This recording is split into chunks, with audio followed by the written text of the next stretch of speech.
Well, we'll just work through the eye catcher. We're just trying to work out what's going to make the running. We've had a couple of races where it seems a big advantage to be positive, and Big Bucks positive all the way through here, along with Mourad. Grand Cru negative all the way through. So who will make the running? Bertie's Dream, maybe. I wouldn't mind Restless Harry. Ashkazar, he came from a long way behind last time when he beat his stable companion. He might do on better ground. Certainly Tom Skew will be looking for somebody to go and make it a clip, although he's ridden him a few times now. It might just be that he just drops him right in, gets him. I'd say he's going to drop him right in. Watching the way his body language walking around at the start, he doesn't seem to have anybody behind him except maybe Jason Maguire and the other grey.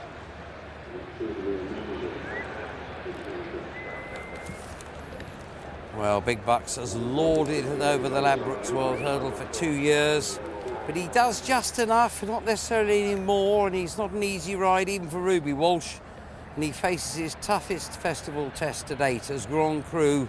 He's the horse who races all that boundless enthusiasm. He's been a revelation this season. He's up by 43 pounds on the ratings. Is it a two-horse race? No, it is not.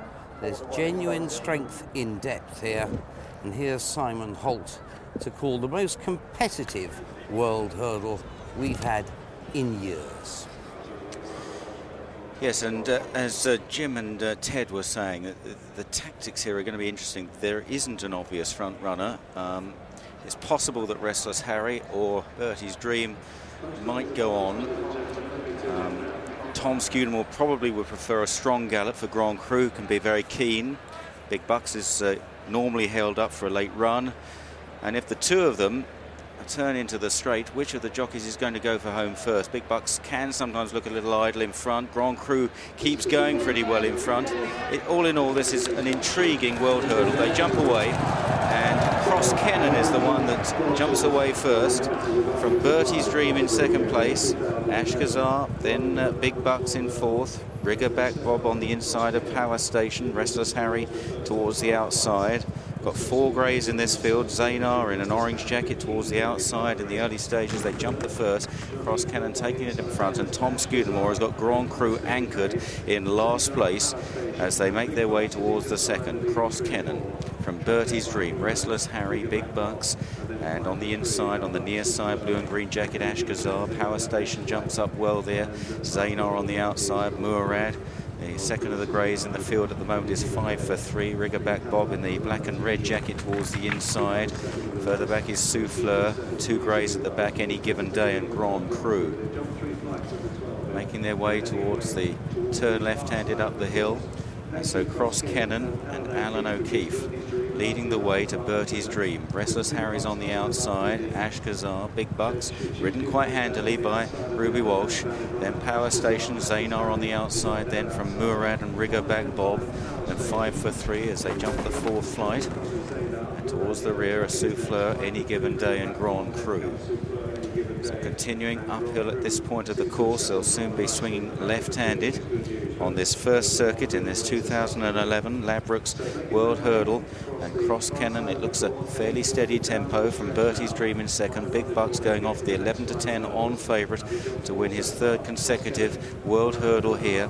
He's in the centre there, the horse with the noseband, the black and white half jacket with the red sleeves, red cap. Almost going up into second or third place as they run down the hill. Ashkazar's over on the inside, the far side from this camera angle. Restless Harry on the near side. Zaynar, Power Station close up with Mourad. Riggerback Bob 5 for 3 as they make their way down to the next. Safely over. Grand Cru still at the rear of the field.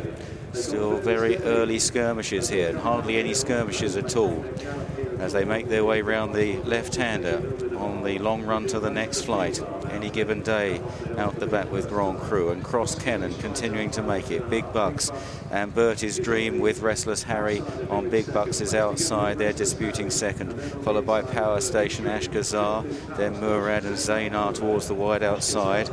And these are tracked further back by Riggerback Bob just behind Mourad. Souffleur's on the inside, 5 for 3. Grand Cru and Any Given Day as they now jump the flight right in front of the stairs with a circuit ahead of them here. And there'd only be about, there'd be 8 lengths covering most of them. Any Given Day just off the back as they race in front of the enclosures. And Cross Cannon continuing to make it. It looks as though it was a very steady first circuit. Now what's going to unfold on circuit number 2, the final circuit. Cross Cannon, Bertie's Dream and Big Buck second, third. Then Restless Harry. Round the inside is Ashkazar, followed by Power Station, Mourad, Zaynar. Then Rigger Back Bob 5 for 3. Grand Cru just on the heels of these from Souffleur and Any Given Day. As they jump the next, Cross Cannon again lands ahead there.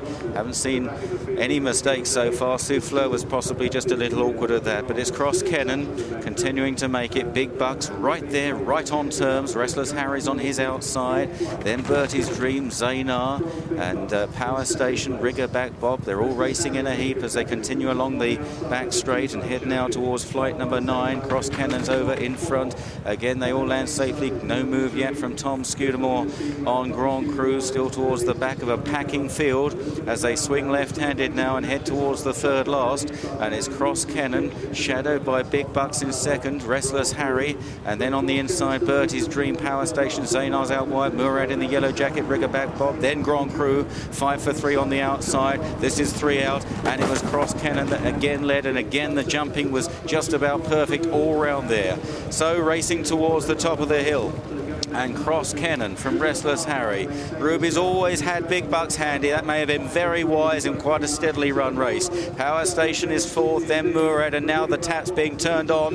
Bertie's Dream is being pushed along, losing 1 or 2 places. Grand Cru beginning to pick off 1 or 2 as they run down the hill, and Alan O'Keefe is kicking Cross Cannon along here. Big Bucks still travelling strongly on his inside. Then Restless Harry, followed by Power Station, 5 for 3. Mourad, and then Grand Cru now into about 7th place. Here comes the second last, Cross Cannon. Big Bucks on the right. Right there is Restless Harry too. Still Cross Cannon from Big Bucks. Then Power Station coming through as well. A few traffic problems for 1 or 2. A bit of argy-bargy involving Power Station and Restless Harry. Grand Cru coming through. It's Cross Cannon. The whip is up. Big Bucks. Grand Cru over on the far side. Mourad. Then 5 for 3 on this long run towards the final flight. Cross Cannon. Big Bucks in the centre. Big Bucks takes over. Here comes Grand Cru now. Mourad, and 5 for 3 right on the stands rail. Still way off the final flight. Ruby Walsh pushing along, and Big Bucks. Grand Cru is trying to challenge on the inside. Big Bucks will take the last with about a length lead over Grand Cru as they now settle down to fight it out up the hill. Mourad's back in third. Big Bucks just from Grand Cru.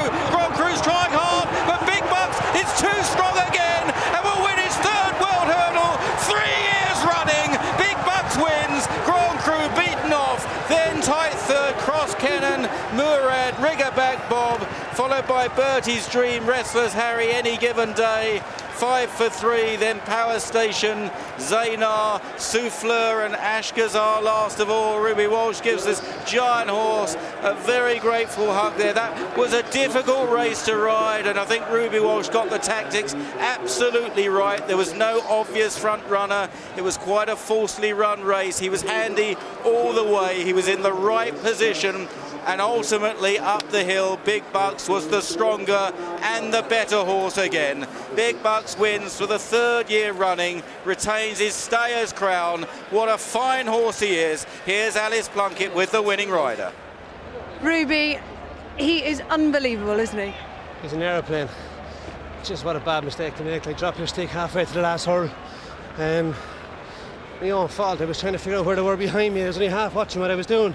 I knew I had loads of horse left, but you know, I knew what looking at it was going to be tactical, and the obvious thing for everyone to do was to follow me, but this horse has matured so much mentally that he no longer needs to be in behind. He can stretch in front, but he's dug deep because, like, just that schoolboy, like. Can you imagine? You won anyway, so it's fine. The first circuit looked like it went pretty steady. We did, we hacked, but I mean, at one stage, like, this horse had an entry in the Arkle. Paul Nichols thought he could be an Arkle horse, and I've always thought he could run a big race in the champion hurdle, but lucky to get away with it today. Definitely not my greatest hour in the saddle anyway. And I mean, this makes him one of the all-time greats, doesn't it? Sure he is. He's a wonderful horse. He got me out of jail today. Ruby, fantastic. You're a wonderful jockey. Well done. Thank you. Yeah, I don't think for a moment that he got him out of trouble today. I think he was